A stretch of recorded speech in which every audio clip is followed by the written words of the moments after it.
सावन की पूर्णिमा की रात थी। आकाश में चंद्रमा अपनी शीतल चांदनी बिखेर रहा था। वातावरण में एक विशेष शांति थी। लेकिन इतिहास के पन्नों में उस रात एक पवित्र परंपरा जन्म ले रही थी, जिसे आज हम रक्षाबंधन के रूप में मनाते हैं। यह सिर्फ एक धागा नहीं, बल्कि प्रेम, विश्वास और रक्षा का एक अटूट बंधन है। यह पर्व मुझे उस प्राचीन काल में ले जाता है जब इसकी नींव रखी गई थी। ये सिर्फ एक भाई बहन का त्योहार नहीं है, बल्कि ये एक ऐसी प्रतिज्ञा है जो मुझे इतिहास की 3 अलग अलग कथाओं के माध्यम से अपने गहरे अर्थ समझाती है। इंद्र और इंद्राणी की कहानी, एक रक्षा सूत्र की शक्ति। कथा का आरंभ देवताओं और असुरों के बीच हुए एक भयंकर युद्ध से होता है। यह युद्ध सदियों से चल रहा था और इस बार असुरों की शक्ति देवताओं पर भारी पड़ रही थी।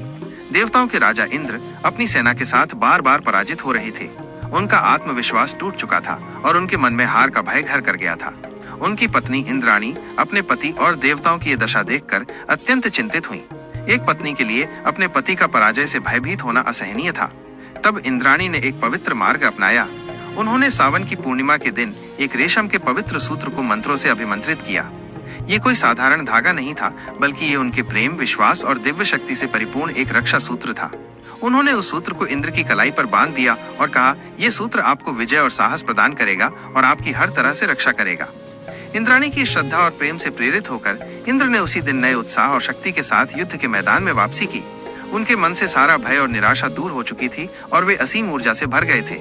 इस बार इंद्र ने अद्भुत पराक्रम दिखाया और अंततः असुरों पर विजय प्राप्त की।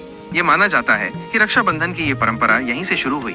ये मुझे सिखाता है कि रक्षा सिर्फ बल से नहीं, बल्कि प्रेम और अटूट विश्वास से भी होती है। ये धागा सिर्फ एक बंधन नहीं, बल्कि प्रेम और सुरक्षा की एक सशक्त प्रतिज्ञा है।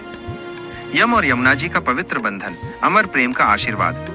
रक्षाबंधन की एक और सुंदर और मार्मिक कथा मृत्यु के देवता यमराज और उनकी बहन यमुना जी से जुड़ी है। यमराज अपने कठोर कर्तव्य के कारण अपनी बहन यमुना जी से वर्षों से नहीं मिले थे। यमुना जी अपने भाई के लिए बहुत दुखी थी। उन्हें हर पल यमराज का इंतजार रहता था।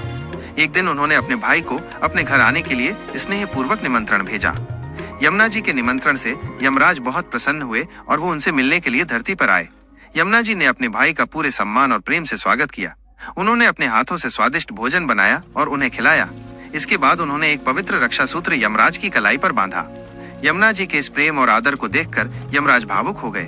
उन्होंने अपनी बहन से कहा, हे यमुना, तुमने मुझे वर्षों बाद बुलाया और इतना प्रेम दिया। तुम्हारी इस भक्ति और स्नेह से मैं बहुत प्रसन्न हूँ। आज के दिन जो भी भाई अपनी बहन से ये रक्षा सूत्र बंधवाएगा, मैं उसे लंबी आयु का वरदान दूंगा। तभी से रक्षाबंधन भाई बहन के प्रेम, सुरक्षा और अमरता के बंधन का प्रतीक बन गया।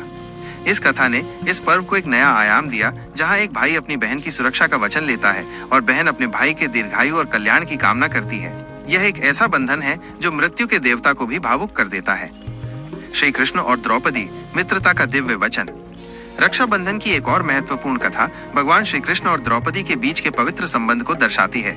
ये कथा उस समय की है जब श्री कृष्ण ने शिशुपाल का वध किया था। इस घटना के दौरान उनकी उंगली कट गई और उससे रक्त बहने लगा। वहां उपस्थित सभी लोग देखते रह गए, लेकिन द्रौपदी ने तुरंत अपनी साड़ी का एक टुकड़ा फाड़कर श्री कृष्ण की उंगली पर बांध दिया ताकि रक्त रुक जाए। द्रौपदी के इस निस्वार्थ और तात्कालिक प्रेम को देखकर श्री कृष्ण भाव विभोर हो गए।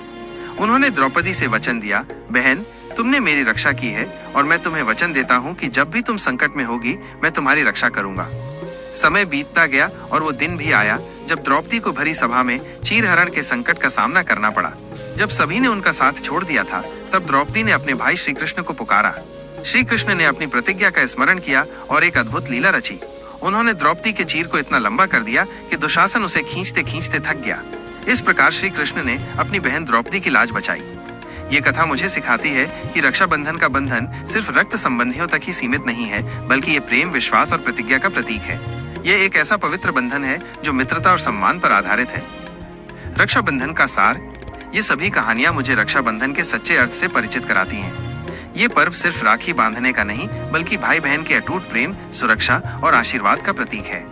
ये मुझे स्मरण दिलाता है कि रक्षा सिर्फ शारीरिक बल से नहीं, बल्कि भावनाओं और प्रतिज्ञा से होती है।